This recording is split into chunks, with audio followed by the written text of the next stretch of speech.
आज की इस वीडियो में हम बात करने वाले हैं एनिमल मूवी के बारे में, जो अभी थिएटर में रिलीज हो चुकी है। तो इसमें आपको अनिल कपूर देखने को मिलेंगे, रणवीर सिंह देखने को मिलेंगे, बॉबी देओल देखने को मिलेंगे, शक्ति कपूर देखने को मिलेंगे। तो इसमें जो अनिल कपूर का जो रोल है वो एक बहुत बड़े बिजनेसमैन का रोल होता है, और उन्हीं का जो बेटा होता है रणबीर कपूर, जो इसमें रणविजय सिंह होता है, वो उनका बेटा होता है। लेकिन रणविजय सिंह जो होता है, जो बचपन में अपनी बहन को छेड़छाड़ होने की वजह से वो उसकी कॉलेज में जाकर वो फायरिंग कर देता है गन ले, तो तब उसके पिताजी जो होते हैं उसको दूसरे देश में पढ़ने के लिए भेज देते हैं। लेकिन बाद में कई सालों के बाद वो अपने देश में आ जाता है, अपने घर में आ जाता है, फिर बाद में शादी भी कर लेता है, और रश्मिका जो आपके इस मूवी की हीरोइन है उससे वो शादी कर लेता है। लेकिन बाद में जो रणविजय सिंह होते हैं उसके अपने पिताजी के साथ झगड़ा हो जाता है, उन दोनों की नहीं जमती, इसलिए सब कुछ छोड़ के कहीं दूर जाकर रहने लगता है, अपने फैमिली से दूर। लेकिन बाद में कई सालों बाद उसके पिताजी पर किसका अटैक हो जाता है, किसी ने गोली मार दी होती है, 2 गोलियां उनको लग जाती है, लेकिन किसी तरह से वो बच जाते हैं और उन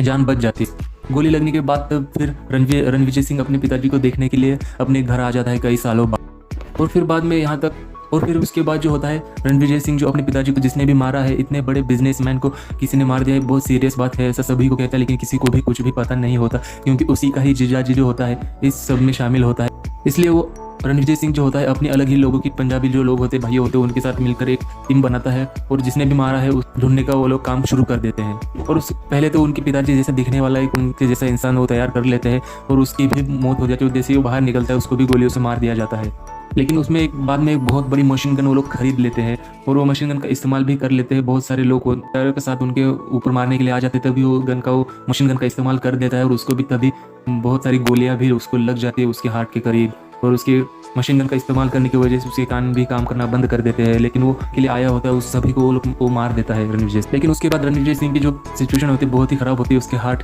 ट्रांसप्लांट करना, उसका जो हार्ट होता है उसको हार्ट के उधर गोली लगी होती है, इसलिए वो हार्ट को ट्रांसप्लांट करने की जरूरत होती है। इसलिए बाद में दूसरा उसको हार्ट लगाया जाता है, फिर वो ठीक ठाक हो जाता है। और उसके बाद इसमें एक और लड़की दिखाई जाती है कि उसमें दिखाया गया होता है कि जिसका भी हार्ट लगाया हुआ होता है उसी की वो गर्लफ्रेंड होती है, ऐसा इसमें दिखाया, पर वो ऐसा कुछ भी नहीं होता। जिसने भी जो विलन होता है बॉबी देओल इसमें, तो उसी ने उसको भेजा हुआ होता है। और फिर आखिर में जो होता है वो जब सब उसका बॉबी देओल और रणविजय सिंह के सब लास्ट में फाइट हो जाती है, फिर बाद में रणविजय सिंह जो होता है, जिसने भी उसको पापा विजय सिंह जो होता है अपने पिताजी का बदला ले लेता है उसको मार के। तो देखा जाए तो मूवी ना बहुत ही पूरा 3 घंटे तक चलने वाली है, इसलिए बीच बीच में कई जगह पर आपको बोर भी हो सकता है। तो ये मूवी अभी थिएटर में रिलीज हो चुकी है, इसको आप थिएटर में देखिए या फिर OTT पर आने का इंतजार करिए। और मैं तो यही कहूंगा कि इस फिल्म को आप OTT पर आने का इंतजार कर लीजिएगा और OTT पर ही देख लीजिएगा।